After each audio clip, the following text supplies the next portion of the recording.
This week on Siskel and Ebert, Keanu Reeves falls for his brother's new wife, Cameron Diaz, in Feeling, Minnesota. Also, Dustin Hoffman and Dennis Franz plan a small-time heist in David Mamet's American Buffalo. And Halle Berry is caught in a web of deceit as the rich man's wife.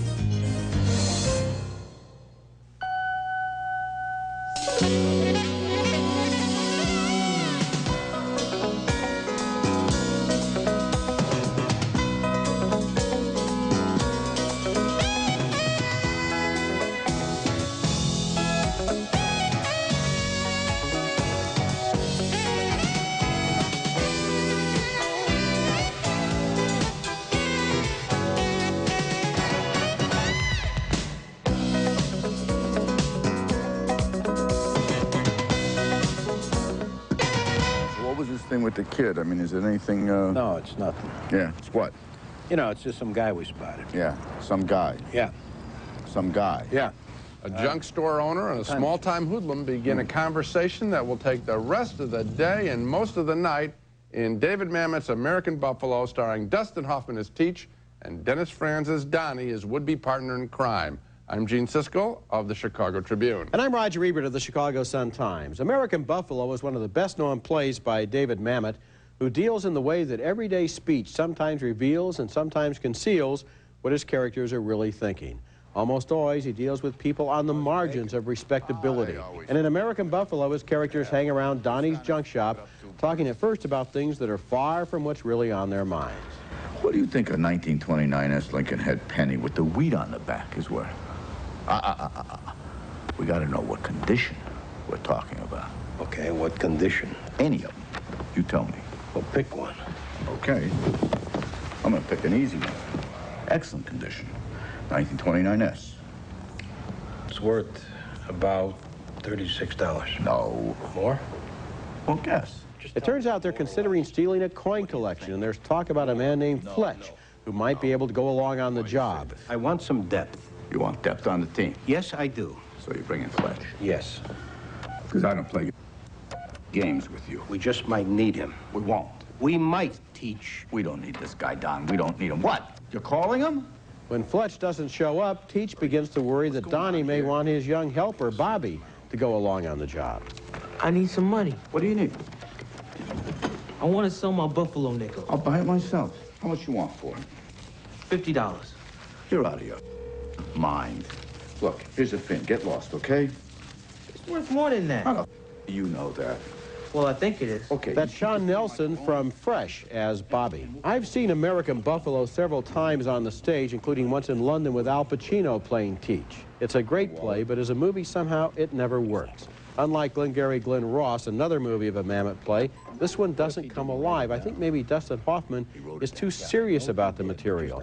Not that the material should be played for laughs, but just that there should be a rich appreciation somewhere under the surface of how absurd these characters really are, how they never see how they're playing the fool. There's just a certain amount of joy that's missing in this film. Well, I still got involved in this. It isn't as exciting, I hate to say it, on film as it is seeing it performed right in front of you. First of all, there's a physicality. The editing, the literal editing of a film hurts, I think. Seeing them physically move around the shop and the big explosion scene doesn't play out as well. At the same time, the words and the rhythm of what they're going through and the sadness of the lives. So I give it a positive review because of Mamet. It just, to me, it just didn't quite achieve takeoff speed. And that's because of the director, but I still recommend the picture. Okay, next movie, and it's called Fly Away Home, and I think it's truly something special. A marvelous new family film from the director of The Black Stallion, former cinematographer Carol Ballard, who once again has created a story of a traumatized child transformed by relating to some of nature's wonders. The young Oscar winner Anna Paquin from The Piano plays a girl in New Zealand whose divorced mother dies in a car wreck as the film opens, and suddenly she finds herself in Canada with her long-absent sculptor, inventor, naturalist father, played charismatically by Jeff Daniels. At first, their relationship is strained, but they're brought together when she begins to raise some orphan geese chicks found on his farm. You've got to feed them every 2 hours. Uh-huh, okay. And they need a lot of attention. I think what they need is to learn where to poop. Oh, come on, they're just babies.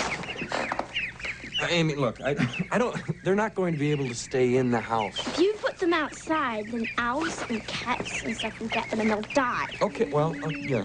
There's your bus. You gotta go. Are you sure you can handle this?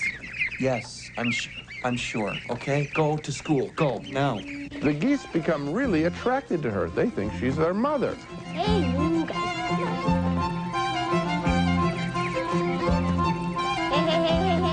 Come on, guys. Hey, goose, goose, goose.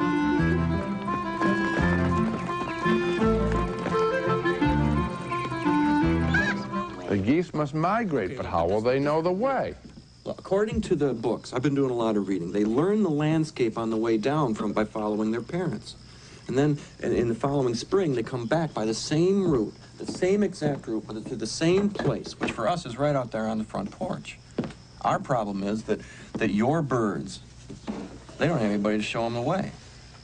So they're going to take off, and they're going to get lost, or they're going to get shot by hunters, or, you know, worse. They're not gonna follow you. No. No. But they might if you help me.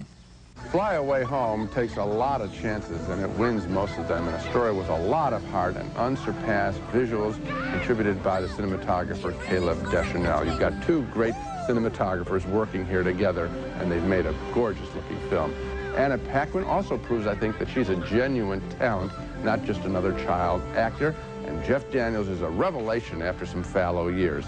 The real star of Fly Away Home is the director Carol Ballard, who finds such drama in the natural world and is so confident that we'll find it if he just shows us these gorgeous pictures. I hope all children get a chance to experience the joy of Fly Away Home. I agree with you on this one, Gene. I loved it too. Yeah. I thought it was a wonderful experience. I must say Beautiful that, looking. yes, the first time I saw that little girl though, going up in the ultralight aircraft, Yeah. I was reminded of Jessica, the young girl who, of course, with her father and her flight instructor, was killed a few months ago while trying to fly across the United States. It is criminal in a way for any father to allow his 13-year-old daughter to fly in one of these little contraptions 500 miles from Canada all the way down to south of Baltimore. And you just have to kind of suspend that judgment and realize the movie is a fantasy. It's about this girl realizing a dream and getting to know her father, and it's about the geese and they get to go south. And all of those things work as long as you don't think too much about the practical considerations of allowing a little kid to go up in one of those. I don't think too many people are going to try that. I do think the story is based in part on a true story of the guy, of the father's story. But I will tell you that this movie isn't about even that relationship as much as it's about just sights of geese flying next to a plane over a landscape. Anyone who says there aren't family movies isn't paying attention. There are family movies, and this is one of them. Okay, when we come back, Feeling Minnesota with Keanu Reeves as a man who steals bride Cameron Diaz away from his brother. You're not related to him, are you? Sam's my brother. I don't know who's worse off, you or me. She's a knockout, isn't she? See, you won the game, I won the girl.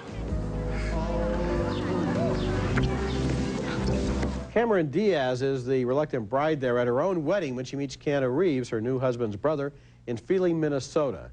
It's pretty clear that neither one of them much likes the brother, played by Vincent D'Onofrio, but she has to marry him because of the deal made with a local mob boss. That doesn't prevent Reeves and Diaz from falling in love at first sight and acting on it immediately. He asked me how I knew my true love was true.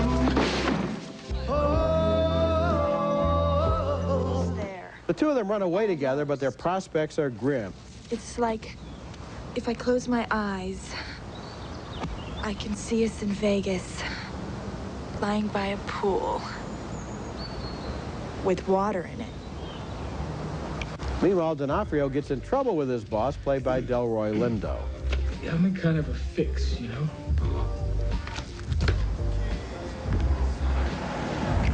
I was gonna see about borrowing some money, maybe. You want more?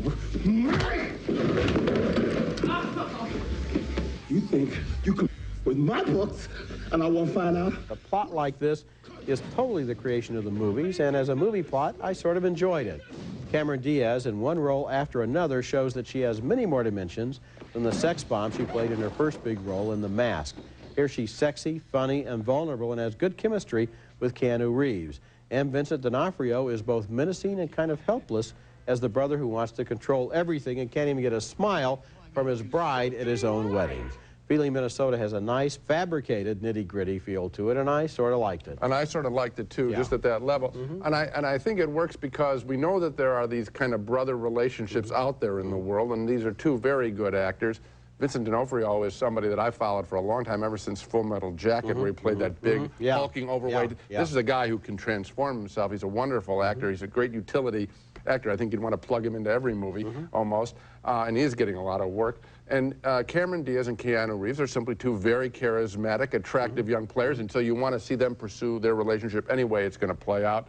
And you're right, she's more than a bombshell. We called it right away in The Mask. This is a big talent. Okay, coming up next, the beautiful Halle Berry plays the rich man's wife, trapped in a bad marriage and under investigation for murder.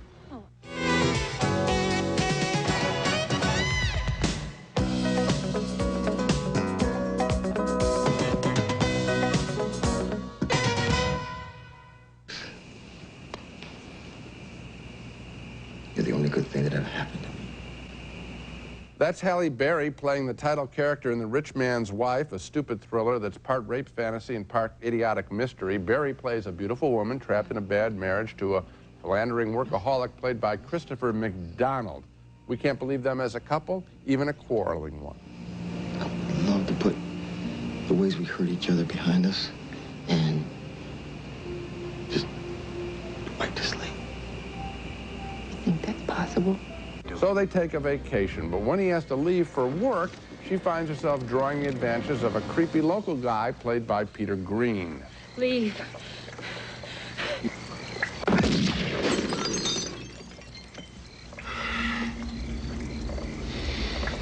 It was a really big mistake, partner. Now, Green ends up killing her husband, and he threatens to pin the killing on her, and that could stick because she's been having an affair herself. Cole won't hurt you. That would be stupid. He's just trying to scare you. We can handle this together. What'd you say? I said he won't hurt you. He's just trying to scare you. No, that's not what you said. You said Cole won't hurt me.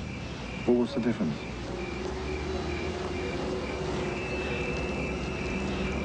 I never told you his name. Now, The Rich Man's Wife is not the least bit credible, and it introduces so many twisted characters that its conclusion, I think, is merely a coin flip by the screenwriter. Anybody could be in cahoots with anyone else in this story, and there's an overall cruelty level to the story that I found distasteful. I didn't care at all for anything in The Rich Man's Wife. I like some of the supporting performances and some of the dialogue, but I'm basically in agreement with you, except I don't believe that anyone could have done anything in this movie, and that's my basic problem with the ending. There is a line at the ending that I spent half an hour discussing with my wife after the movie, and there is no way that you can get the facts of this movie to be consistent with the revelation at the end. I think they were trying to do a usual suspect sort of thing, but there are too many characters who appear in scenes where the wife couldn't have been a witness, even though she's allegedly the person telling this story. There are too many scenes that aren't consistent. That ending is a real cheap shot, and it doesn't hold water. When I say it's a coin flip, what I mean is that, all right, now we've twisted the audience this way, this way, this way, and now here we're going to throw them one more. Yeah, but, and just whip and whipsaw. the last whipsaw doesn't work. What about just the entertainment value? Oh, well, I agree. Yeah, we're in agreement it's on that. stupid. Yeah. I mean, do you really want to see Halle Berry run through this story at all? Not much. When we come back, Grace of My Heart, the saga of a songwriting career that spans the 50s to the 70s. Hard, and it tells the story of a hopeful young woman who wants to be a singer and songwriter, but winds up composing for other artists. The woman is played by Ileana Douglas, and as we follow her career, we get a look at the transition from Tin Pan Alley in the 50s, when writers pitched their songs to producers, to the days of the singer-songwriter and the modern rock band. The movie opens in 1958 as Douglas enters a singing competition and wins a recording contract in New York, where absolutely nothing happens to her career until she meets one agent who believes in her, and he's played by John Turturro. I manage a male vocal group called The Stylage. You heard of it? Yeah, sure. Yes? Yeah. Yes? Yeah. Good, good, good. This song is perfect for their voices. I think we could all make some money. And I bet you have other songs, too. No, I'm planning to record my own songs. What do you mean? I mean, you're either a singer or a songwriter. Which is it? She's named Edna, but the agent renames her Denise and introduces her around, and soon she's hanging around with another young composer, played by Eric Think I Stoltz. could dream up a review like that? Mystical optimism. Optimism. I will take a little of the credit, though. The reviewer, John Murray from Songwriting Magazine, he's a friend of mine. I've been telling him about you for a while. Oh, yeah, what'd you say? How Miss Mass audience, exploiting the pain of the working class Negro. I told him the truth. You're the best songwriter in this joke of a business. They fall in love, marry, and break up. By the late 60s, she's in love with a Southern California rock musician played by Matt Dillon, whose character seems loosely inspired by Brian Wilson of the Beach Boys.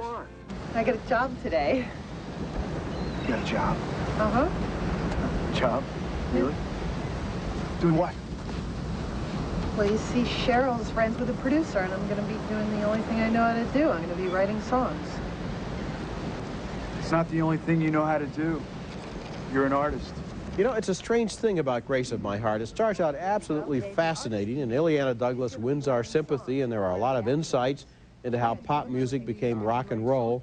And then the movie goes on and on and on, and it seems to repeat the same two formulas. Formula 1, she has an experience and turns it into a song. Formula 2, she meets a guy and is true love, but it doesn't last. And the director is Allison Anders, who in all of her films has a good feeling for her female characters, but Grace of My Heart should have been either shorter or deeper.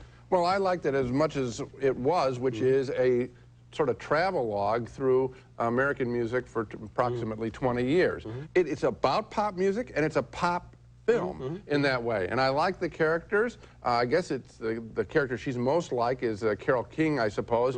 Would it have been better if it had been deeper with her? Okay, but it isn't about that. It's a musical survey. But didn't you feel after a while that it was just going on and on? I mean, after your patience ran out? No, because I enjoyed the Brian Wilson character at the end, and I was captivated, and that's at the very end of the picture. I should have been tuned off by that. Here's another thing. I think another director, and I don't know whether she did this for financial reasons or creative reasons, would have simply taken real hits from those eras. And I thought that it was kind of exciting to see new and listen to new songs. Oh, no, that I'll give you. That I'll give you, that they wrote their own songs for this movie. And that was something special, and they're writing them in period, and that's not an easy thing to do. So I found a sense of discovery with new material all the way through the picture. Okay, coming up next, sort of a new age version of Who's Afraid of Virginia Woolf. The Wife is next. The Century Plaza, offering the finest in luxury service in Southern California style, adjacent to Beverly Hills on LA's fashionable West Side. The Century Plaza Hotel and Tower, a Westin hotel.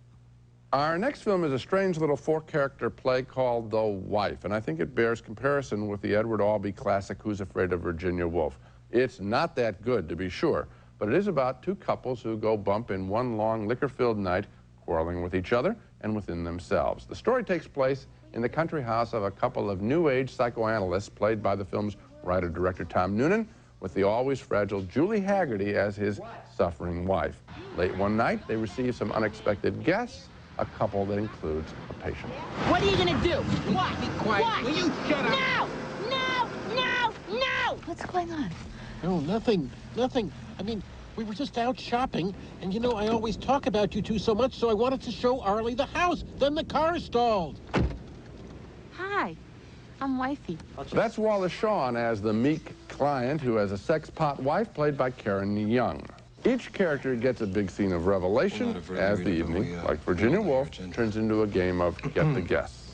Now, Jack, I think that might be a little unfair. What do you mean unfair? They all seem the same Wait a minute. to me. I want to know what he's talking about. Well, I just think that some people feel that, you know, the chakras are not so sharply You're defined. telling me about chakras. It's okay, Casa. Unlike Virginia Woolf, however, I wasn't drawn to any one of these characters. The host shrink is truly repellent. Julie Hagerty is too much of a whiner. Wallace Shawn seems a lot smarter than the man he plays. And the sex-pot wife is a stock movie character. 3 years ago, I raved about Tom Noonan's film debut as a director, What Happened Was, about a tortured first date. I don't think this drama about marriage is as thoughtfully written. Thumbs down for me on The Wife. I'm giving this one thumbs up, and I'll tell you why. One of the things that fascinated me was the dynamic that was going around as the camera tracks around the table. Incidentally, this film is well photographed. And as one talks and the other listens and they look around and go around, I found that the fascinating mystery is, what does the Tom Noonan character think? You see, the others reveal themselves. Right, he doesn't. And he seems to be more like the puppet master. I said this is really Virginia Woolf light. You agree with that, at least. You don't think it's anywhere comparison to that? It's not as good as Virginia Woolf, but on the other hand, it's not as good as Macbeth either, Gene. I mean, what I'm saying is, it's of a genre, and I don't think it's successful. Now let's recap the movies we reviewed on this show. We split on American Buffalo, the screen version of David Mamet's play. I thought the performances by Dustin Hoffman, Dennis Franz, and Sean Nelson were superb, but Roger felt the movie just didn't work. 2 thumbs up, way up for Carol Ballard's Fly Away Home, a dazzling story of a child growing up in nature. 2 thumbs up for Feeling Minnesota. 2 thumbs down for the stupid thriller The Rich Man's Wife with Halle Berry and a brainless plot. We split on the songwriting epic Grace of My Heart, directed by Allison Anders. I thought the cast headed by Ileana Douglas was fine, and I liked the whole survey of American music over 20 years, but Roger felt the film could have dug deeper into its characters. And finally, a split vote on Tom Noonan's The Wife. I found it to be a pale imitation of Virginia Woolf. Roger thinks it's better than that. Okay, that's it for this week. Next week, we'll be back with the reviews of more new movies, including Last Man Standing, starring Bruce Willis as a gun for hire in Prohibition, Texas, and also The First Wives Club with Bette Midler, Goldie Hawn, and Diane Keaton seeking revenge on the husbands who dumped them. That's next week, and until then, the balcony is closed.